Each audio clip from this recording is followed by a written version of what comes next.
Hill, bringing you Rogue Legacy today, done by Celador Games, I believe they're called, and it's essentially a cross between Metroid, Castlevania, and a very popular iOS title, Infinity Blade.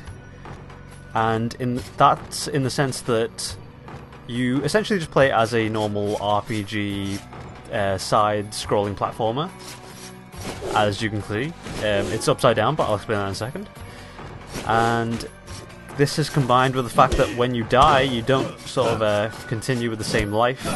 It's your descendant that takes over from you. So you have a sort of a legacy, as the name goes, of adventurers that explore this dungeon. Also, interestingly, you have procedurally generated maps, so every time you go into this dungeon it's completely different. And it's not just a castle level, there are various other themes within this castle that you reach by traversing deeper into it. And each of your descendants will have a sort of personality quirk or some sort of disorder. This person has vertigo, which apparently means that everything is upside down. I'm not entirely sure that's true, but ooh, here we go. Here's another area. And yeah, making the game upside down is not exactly making the game any easier. Not that the game is very easy in the first place, which, yeah, it's not an easy game to be playing. As you probably know if you've played any sort of old school platforming games, they tend to be quite brutal, and this is no exception. It's probably not the best time to be showing the features, but I'm sure I'll be dead soon enough. In fact, I'll just kill myself, and then we'll be able to get back to the main screen, and I'll be able to show you all the features. Oh, well, I'm sure I won't have to force myself to die. It'll happen of its own accord, because there's lots of horrible enemies like that. Oh, and his ball and chain is now bouncing freely and trying to kill me independently of its master. I'm not sure whether the game... Oh, there we go, I'm dead. Completely unable to understand what any of that says. But here we go, here's the main screen. And here's my legacy. As you can see, I have had a lot of deaths. A lot of deaths. Let's just pick a random one. Lady Blair. She was a gallant assassin. The adjective describing the character, or the class even, sort of signifies how well they did. So, Feeble Paladin, he probably didn't do very well. He might have died almost instantly. Determined is kind of average. Heroic means that they killed a lot of people, etc. Anyway, I'll show you the choices that we can make. So, we met Sir Johnny II, the gallant barbarian king. He did a good job. And here are his offspring. We can either be Sir Hero, who is an archmage, and he has IBS, which is Irritable Bowel Syndrome, which means he's quite audible. And he also has a Flame Barrier spell, which is cool. They all have different magic as well.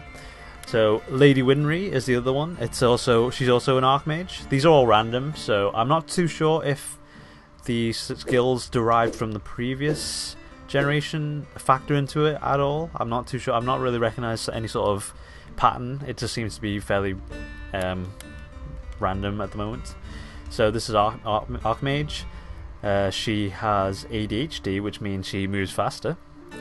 Electrophobia, which means chickens freak her out. I've not encountered any chickens in the game yet, but maybe there will be, and she'll just have a breakdown when she encounters it.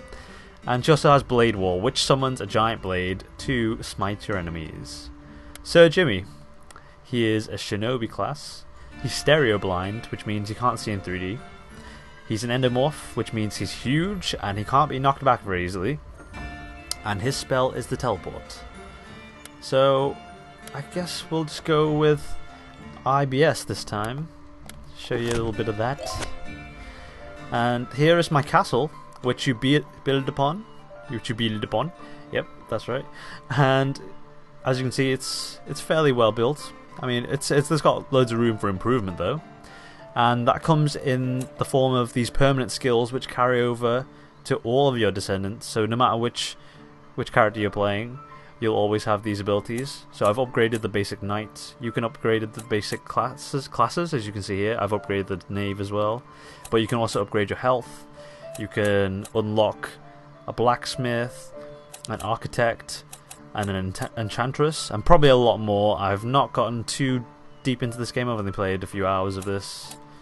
And you can increase your critical chance, increase your attack, or you can even haggle with the guy at the gate, which we'll encounter in a second.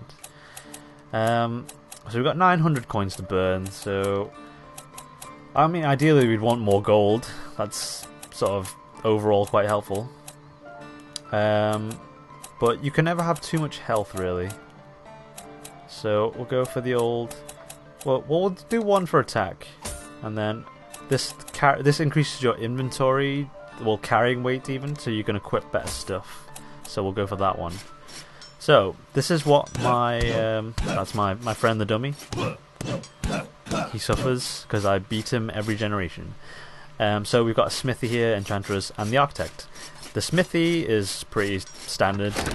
You unlock blueprints by finding them in the castle. And as you can see here, I've already unlocked the knight helmet and the squire helmet. You just pay him some gold and he will create it. Do I have one to unlock? Nope, I've unlocked all of them, the ones I have so far. So, you buy it and then you can equip it on this screen. You can equip, all sorts of things, and they changed the design of your character, which is nice. I do like a game which pays attention to the detail. That's good. So you find blueprints and you take them to the smithy. You can also find runes, which you take to the enchantress, and she enchants your armor so that you can equip pieces that give you certain abilities. So I've equipped this to my sword, which allows me to sprint, which allows me to do this, which is highly useful because you can air dash as well, and it helps you navigate some of the harder puzzles. And I've also got an extra jump. You can stack jumps as well, so I think there's one here as well that I have to unlock. So that'll give me a triple jump, rather audible triple jump. IBS, people, it's a serious issue. And I've also got a retaliation rune, which means that I take damage. When I take damage, the enemy takes damage, which is nice. And as you increase all these things, your level, as you can see in the top left, will go up. And the architect, he is quite useful for if you're striving to attain a particular treasure chest that you missed the previous time round. We'll explore that a bit, hopefully, when I get into the dungeon. But essentially, if you pay the architect 70% of your money, then he'll lock the dungeon in the way it was of your... It'll basically lock the dungeon so that it's the same as it was when your ancestor visited it. So I would encounter the exact same dungeon, so I could, find any lost treasures that I'd perhaps missed the first time. And you want to spend all your money before you go in there, because this guy takes all your money before you go in, so you essentially always start off at 0. He's an evil fellow. That's his job, though. Can't fault him for it. He is the gatekeeper. So, as with Castlevania, you smash the holy hell out of everything. And you get gold for it. Oh. Health is few and far between, and that is because the game is hard, and they don't want you to succeed. Well, lots of nice little traps like this, which thankfully I can avoid. So essentially, oh dear, that wasn't a good idea. So essentially, you want to be gaining as much gold as possible, and there are several classes.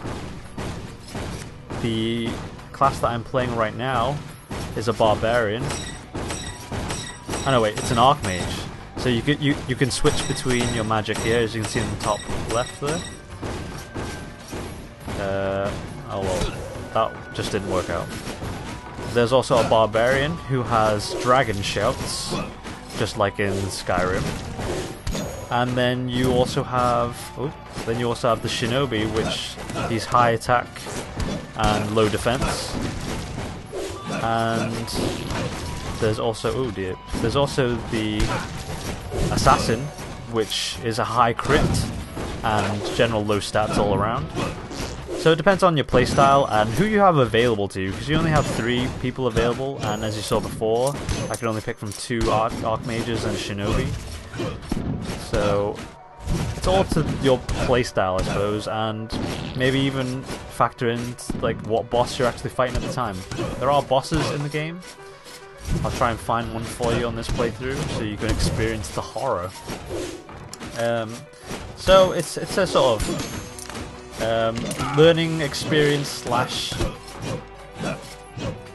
Oh, well, I couldn't show you this on this character, but maybe the next one. So we have a miner, so they get a lot of gold, they get extra gold, so that's probably what you want to be if you want to farm for some gold, for example. Paladin, he has a shield, so you can block all enemy attacks, provided you have the MP. You need MP to block. And Shinobi he's fast, deals massive damage, but you can't crit. So you're never going to get that cheeky one-hit kill unless you have enough damage. So let's go for the miner. No, let's go for the Paladin. Paladin's a nice safe bet. And they've got a nostalgic filter, which you'll see in a moment. Let's increase the mana. Nostalgic filter. So everything's kind of in ye olde nostalgic film grain, which is, you know, a neat feature. There's also color blindness for one of the quirky, for maybe a quirkier playthrough, if you feel the need to play the game in black and white. I don't recommend it because it's kind of disorientating. It makes all the vibrant colors disappear, which is probably not what you want when you're trying to sort of discern the difference between a platform, etc. But the art style is very good, so you're not exactly going to get too confused. It's just it's quite disorientating to play the game in color and then suddenly in black and white. Oh wow! Did not even see the spike on the floor.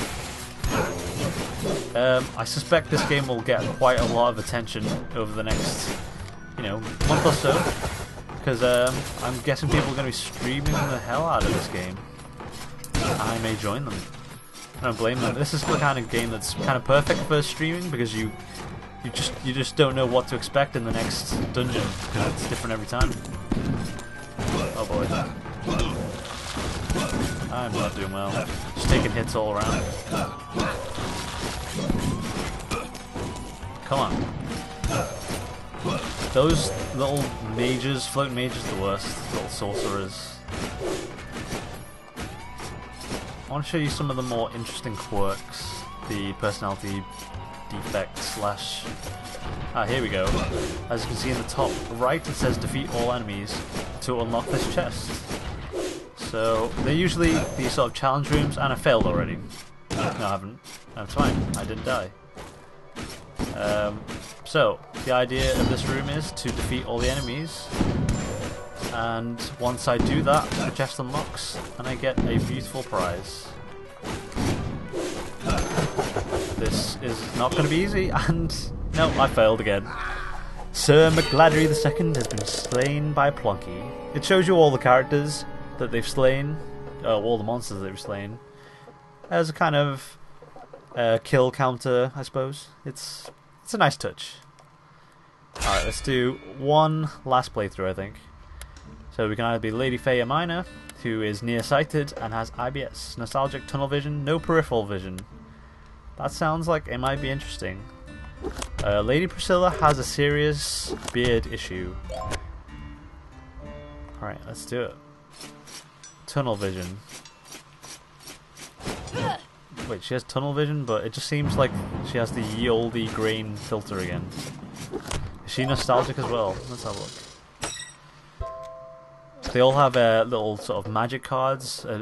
Obviously, if you played Magic the Gathering, etc., you'll know that this is kind of a parody on that. It shows you their equipment, the enchantments, etc. Tunnel vision, no early indicators. Oh, I see. So that means that usually you get little indicators when enemies are shooting at you or flying at you from far away, but she's not going to have that. So it wasn't as interesting as I thought it was going to be. Never mind. Reminiscing. Now entering Castle Hampson. Alright, I'm desperate to show you a boss battle this time. Hopefully I'll be able to find one fairly promptly. Oh, sorry zombie, didn't mean to knock you off your platform, but I did.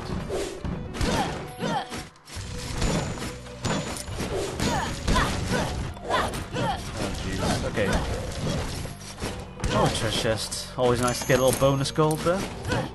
I don't know how Ghastly got into this game. Ghastly from Pokemon. You don't belong in this world. Get in my Pokeball. Lady Priscilla, she's pretty strong. Oh, god.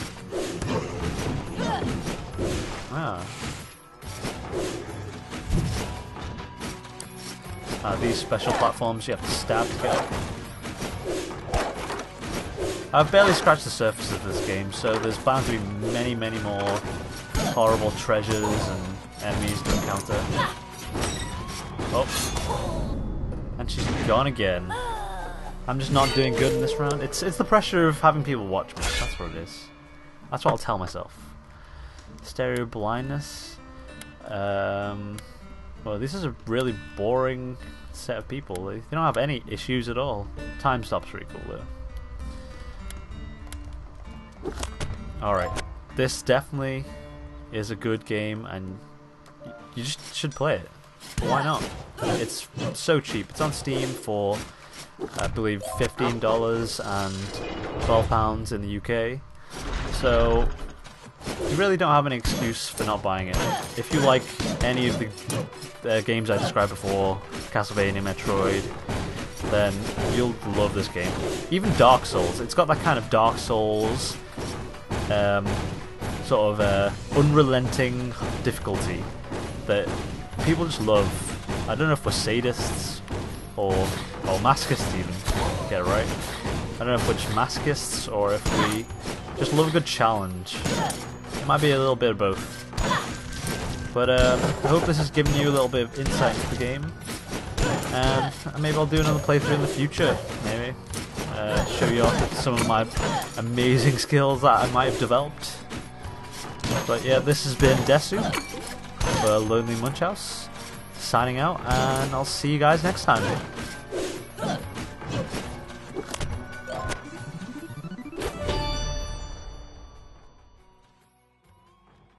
Hey, I found it!